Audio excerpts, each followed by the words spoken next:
Good morning, students. So today we are going to we have already discussed the crystal structure of NaCl, and now we are going to discuss some of the other things that is required for the formation of these crystal structures. ठीक है ना बेटा? तो ऐसे कुछ चीज़ें हम पढ़ेंगे. ठीक है. तो सबसे पहले हम पढ़ेंगे कि आयनिक बॉन्ड को बनाने के लिए क्या क्या फैक्टर्स आपके रिक्वायरमेंट होते हैं. ठीक है ना? तो there are 3 things formation of ionic bond. Formation of ionic जो फॉर्मेशन ऑफ आयनिक बॉन्ड होगी, जो भी हमारा आयनिक बॉन्ड बनेगा, that is when there is a need for making a ionic bond we require 3 things. First thing is three factors are considered for the formation of ionic bond. First factor is ionisation enthalpy, that is delta IH. इसको हम क्या बोलते हैं? Ionisation enthalpy. ठीक है. अगला हम लिखते हैं इलेक्ट्रॉन गेन एंथैल्पी. इसको कहते हैं इलेक्ट्रॉन गेन एंथैल्पी.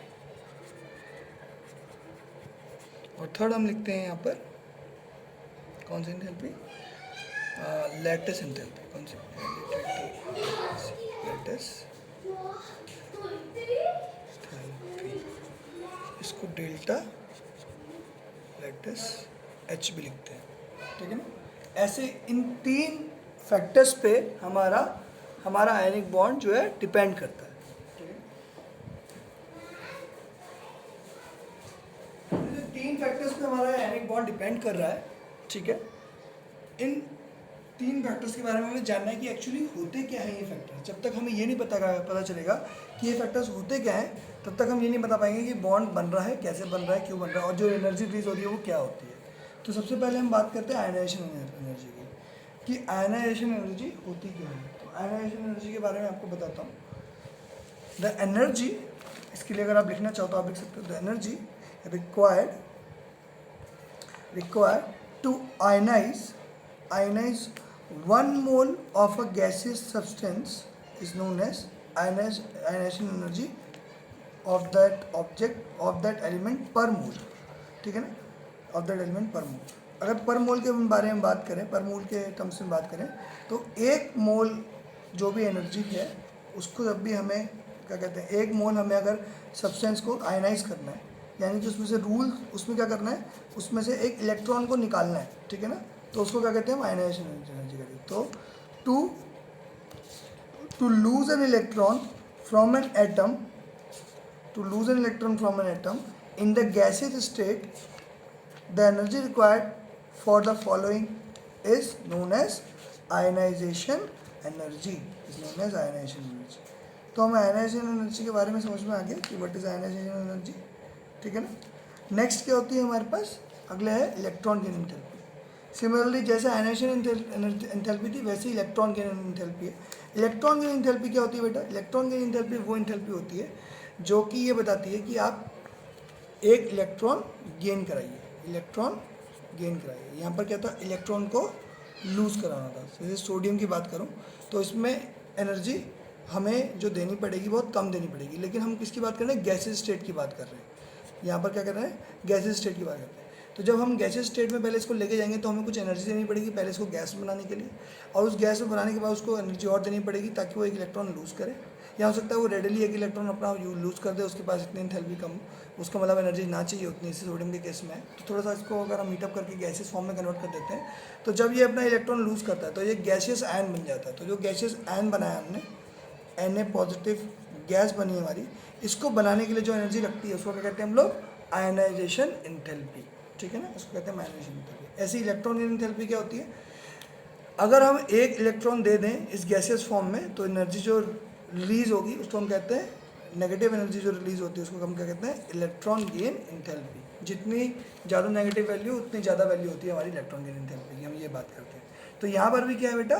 गैसियस, क्या बात करें हम? गैसेस फॉर्म में होने चाहिए. और हमें पता है कि नॉन मेटल्स काम करते हैं सारे इलेक्ट्रॉन गेन एंथैल्पी के साथ. नॉन मेटल्स सारे के सारे गैसेस फॉर्म में ही होते हैं. तो इनके लिए इलेक्ट्रॉन गेन एंथैल्पी जो होती है वो नेगेटिव में आती है, इनके लिए पॉजिटिव में इसलिए आती है क्योंकि पहले हमें सॉलिड से गैस बनाना पड़ता है. ये भी रेडिली इलेक्ट्रॉन लूज करने के लिए तैयार होते हैं, ठीक है ना। लेकिन क्योंकि इनको गैसेस फॉर्म में बनाना होता है, इसलिए एंथैल्पी क्या आती है हमारी, हम देखेंगे ज़्यादातर पॉजिटिव आती है, ठीक है ना। तो पहले इलेक्ट्रॉन निकालने के लिए जो आयनाइजेशन एंथैल्पी निकलती है उसे कहते हैं फर्स्ट आयनाइजेशन एंथैल्पी, दूसरा इलेक्ट्रॉन निकालने के लिए सेकंड आयनाइजेशन एंथैल्पी। ऐसे ही पहला इलेक्ट्रॉन लेने के लिए फर्स्ट इलेक्ट्रॉन गेन एंथैल्पी, दूसरा इलेक्ट्रॉन लेने के लिए सेकंड इलेक्ट्रॉन गेन एंथैल्पी, ठीक है ना। Next third thing is the lattice enthalpy. अब लैटिस एंथैल्पी क्या होती है, जैसे कि मैंने अभी आपको बताया था कि एक स्ट्रक्चर बनाया था हमने NaCl का, तो NaCl के क्रिस्टल को फॉर्म करने के लिए, ठीक है ना, टू फॉर क्रिस्टल लैटिस का मतलब होता है जो भी उसका स्ट्रक्चर था, जैसे आपने आपको बताया था स्ट्रक्चर बनाया था, तो जो इसका स्ट्रक्चर बनाया उस स्ट्रक्चर में आने के लिए, उस स्ट्रक्चर में फॉर्म होने के लिए जो भी एनर्जी इन्होंने लूज़ करी या गेन करी, उस एनर्जी को हम क्या कहते हैं, लैटिस एंथैल्पी। और जो एनर्जी वो लूज़ कर रहा है या गेन कर रहा है, उतनी एनर्जी अगर हम दोबारा उसको वापस दे दें, अगर वो एनर्जी लूज़ कर रहा है तो उतनी एनर्जी उसको वापस दे दें, तो अपने लैटिस को ब्रेक कर देता है और वो कैसी फॉर्म में आ जाएगा, सॉलिड से दूसरी फॉर्म में, यानी कि लिक्विड फॉर्म में आ जाएगा। तो हम लैटिस एनर्जी देंगे तो सॉलिड की फॉर्म से लिक्विड फॉर्म में आ जाएगा। तो हम बोल सकते हैं lattice enthalpy of an ionic solid is defined as the energy required to completely separate 1 mole of a solid ionic compound into gaseous constituents ions. तो अगर इस सॉलिड से सीधे हम गैस बना दें तो उसमें जो भी एनर्जी लगेगी वो क्या होती है, हमारी लैटिस एनर्जी होती है, इसको लैटिस एंथैल्पी कहते हैं, ठीक है। तो these were the 3 points to form the to see the formation of our lattice our ionic bonds, ठीक है ना। तो आयनिक बॉन्ड की फॉर्मेशन के लिए हमें इन 3 चीज़ों के बारे में बात करना होता है, ठीक है ना।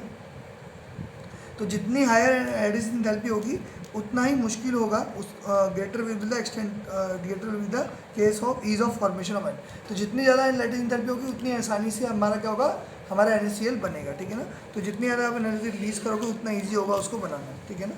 तो लैटिस एंथैल्पी हम आयनिक सॉलिड में यही बताते हैं कि जितनी हम उसको एंथैल्पी दें ताकि वो गैसियस कॉन्स्टिट्यूएंट्स में वापस टूट जाए, ठीक है ना। अब ये आयनिक बॉन्ड्स के बारे में हमने रेगुलरली बात कर ली है। अब इसके बाद हमें देखना है कि जब भी ये बॉन्ड बन रहा है उनके पैरामीटर्स क्या होते हैं। तो we will discuss about bond parameters. What are bond parameters. तो पहला बॉन्ड पैरामीटर क्या है हमारा, वो है बॉन्ड लेंथ। क्या है बेटा वो, बॉन्ड लेंथ। देखो बॉन्ड लेंथ के बारे में बात करते हैं। बॉन्ड लेंथ क्या होती है, जब भी आपके, मान लो ये NaCl की बात कर रहे थे, ये सोडियम है, मान लेते हैं ये सोडियम का स्ट्रक्चर है और ये क्लोरीन का है, दिस इज क्लोरीन, ठीक है ना, ये न्यूक्लियस है। तो इनके सेंटर ऑफ न्यूक्लियस से, इनके न्यूक्लियस के भी सेंटर से, ठीक है ना, ऐसे न्यूक्लियस है, न्यूक्लियस के भी सेंटर से उस दूसरे न्यूक्लियस के सेंटर के बीच की जो डिस्टेंस होगी, the distance between the center of the nucleus of the anion and cation in case of ionic solids, ठीक है ना, in case of ionic solids is known as bond length, ठीक है ना। और ऐसे ही अगर कोवलेंट होगा तो दोनों एटम्स के बीच के जो न्यूक्लियस है उन दोनों के बीच की जो डिस्टेंस है, ठीक है ना, उसको हम कहते हैं बॉन्ड लेंथ। तो इसको हम अगर डिफाइन करना है तो हम लिखेंगे it is defined as equilibrium distance between the nucleus of the 2 bonded atoms in a molecule. तो बॉन्डिंग कैसे भी हो, चाहे आयनिक हो चाहे कोवलेंट हो, उन दोनों के बीच के जो न्यूक्लियस हैं, उन दोनों के जो मान लो ऐसे न्यूक्लियस है, मान लो ऐसे ज्वाइन हो चुके हैं, ठीक है ना, ये ज्वाइन ऐसे हुआ है, ठीक है ना, यहाँ कोवलेंट बॉन्ड है, कोवलेंट बॉन्ड में ऐसे ज्वाइनिंग होती है। तो यहाँ पर भी जो भी न्यूक्लियस हैं, तो न्यूक्लियस है उनका, उसका जो सेंटर है वहाँ से जो डिस्टेंस है उन दोनों की, वो क्या है, that is known as your bond length. इसको हम क्या कहते हैं, बॉन्ड लेंथ कहते हैं, ठीक है ना।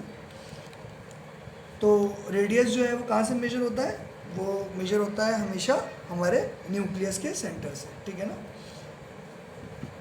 तो जितना ज़्यादा वन टू वॉल फोर्स लगेगा उतना ज़्यादा क्लोजली पैक्ड होंगे, जितना क्लोजली पैक्ड होंगे उतना ही छोटा या बॉन्ड लेंथ हो जाएगी हमारी। तो bond length depends on the type of atom.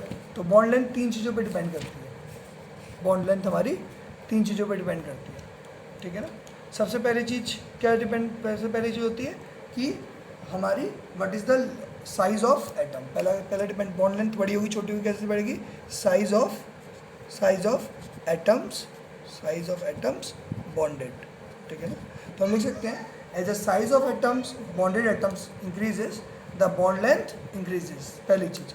दूसरा डिपेंडेंसी किस पे है, मल्टीप्लिसिटी ऑफ बॉन्ड, किसमें, मल्टीप्लिसिटी ऑफ बॉन्ड्स। इसका मतलब होता है, जैसे मैंने आपको पढ़ाया था, डबल बॉन्ड ट्रिपल बॉन्ड पढ़ाया था, तो जैसे जैसे बॉन्ड्स बढ़ जाते हैं, double bond, triple bond, single bond, तो साइज़ क्या होगा, सबसे बड़ा सिंगल बॉन्ड का साइज़ होगा, उससे छोटा डबल बॉन्ड का, सबसे छोटा ट्रिपल बॉन्ड का साइज़ होगा। इसको ऐसे समझ सकते हैं कि जितने ज़्यादा मैंने बॉन्ड लगाए, जितने ज़्यादा बॉन्ड लगा रहा हूँ, उतने ज़्यादा फोर्स ऑफ अट्रैक्शन बीच का बढ़ता जा रहा है। अगर मैं किसी चीज़ को और फोर्स ऑफ अट्रैक्शन से पास में खींचूंगा तो उनका डिस्टेंस क्या होगी, कम होती जाएगी, तो बॉन्ड लेंथ क्या होती है, डिक्रीज कर जाती है। तो bond length decrease as the number of bonds increases, ठीक है ना। थर्ड पॉइंट इज, हाँ, थर्ड पॉइंट क्या है हमारा, थर्ड पॉइंट ये है कि उसका hybridization. Third point is your hybridization, third point is your hybridization, जिसको विल बी, इसको पढ़ेंगे का आगे पार्ट में, हाइब्रिडाइजेशन। इसको हम कहाँ पढ़ने वाले, अभी चैप्टर में आगे और आगे जब पढ़ेंगे तो हाइब्रिडाइजेशन पढ़ेंगे। तो हाइब्रिडाइजेशन क्या होता है, हाइब्रिडाइजेशन ये बताता है, देखो अगर एस करेक्टर लिखा हुआ है, if there is s character is written, we know s जो ऑर्बिटल है, s orbital is small in size, s orbital is, s orbital is small in size. S orbital कैसा है, स्मॉल साइज का, क्योंकि s orbital का size small है, ठीक है ना, तो जितना परसेंटेज एस करेक्टर ज़्यादा होगा, दैट मीन्स परसेंटेज एस जितना ज़्यादा होगा उतना ही एटम का साइज, बॉन्ड लेंथ क्या होगी, सॉरी उतनी बॉन्ड लेंथ क्या होगी, छोटी होगी, ठीक है ना। तो S character increases, bond length decreases. तो हाइब्रिडाइजेशन क्या होता है, एक sp होता है, ठीक है ना, एक sp2 होता है और एक sp3। जैसे जैसे हाइब्रिडाइजेशन ऐसे बढ़ता जाता है, बॉन्ड लेंथ हमारी, ये बॉन्ड लेंथ इंक्रीजेस। तो यहाँ पर कितना है, 50% ऐसे, ठीक है ना, यहाँ पर कितना है 33% ऐसे, और यहाँ पर कितना है 25% ऐसे। तो जैसे जैसे एस की परसेंटेज कम होती जा रही है, वैसे वैसे बॉन्ड लेंथ क्या होती है, हमारी बढ़ती जा रही है। तो हाइब्रिडाइजेशन की वजह से हमारी बॉन्ड लेंथ क्या करती है, इंक्रीज करती है, ठीक है ना। तो these were the all thing that we have discussed today in the class. Thank you.